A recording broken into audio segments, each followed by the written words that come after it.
All right, Branson, last time we talked to you, or last time we heard about you, we were told they were asking you to take down a little bit of the weight because you were squatting in the gym. Because when you got here, you put up some heavy numbers. I think they're a little worried about you maybe doing too much. Right. Did that really happen? Kinda. Yeah, it kind of happened. Give us the details. Yeah. They're just the coaching staff just let me know. I'm not a powerlifter. I'm a football player, and I realized that, and that's something that I wanted to do anyway. I didn't plan on lifting more than I already am. I feel like I'm strong enough, and a lot of injuries can happen. As more weight you push. So I cut down on it. I think it feel like it's more beneficial for me too. For football. Now, so you cut back on the weight, but you got into a lot of games. You played a lot. Kind of give me a recap of how you thought your season went. I know there's more to it, but let's just to this point.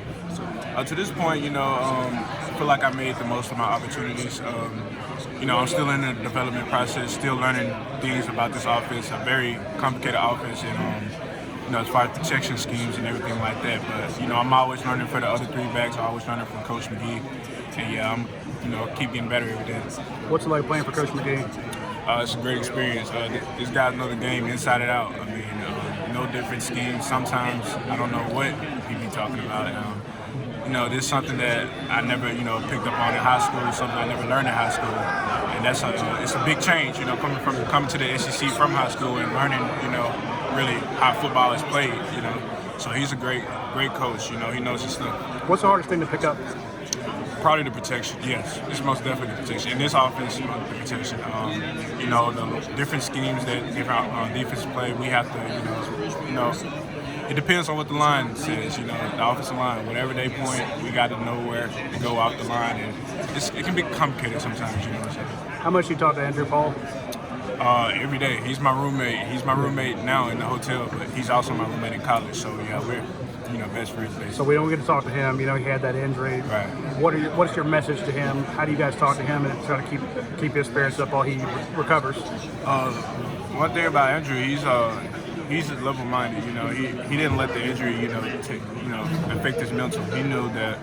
He knows like once he keeps rehabbing and once he gets back, he's going to pick up where he left off. He's going to continue to learn, continue to develop. So not much conversation goes in about, the injury because he always has a positive mindset about it.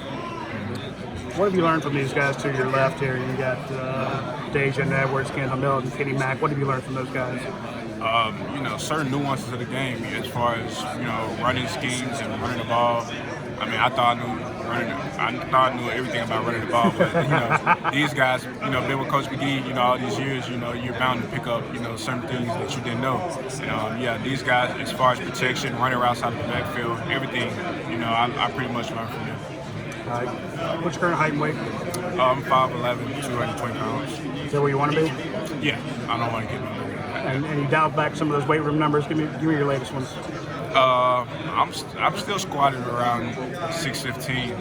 Yeah. And that's cut back, right? Yeah, that's cut back. I bench around 420, and I don't know how much I hang clean. I never really matched the hang clean. But deadlift, I ain't deadlifting in a long time, but I think I'm still 700, still around there. Sumo or regular? Sumo. All right, so you cheat. That's okay. Yeah, I cheat. Yeah. I got it.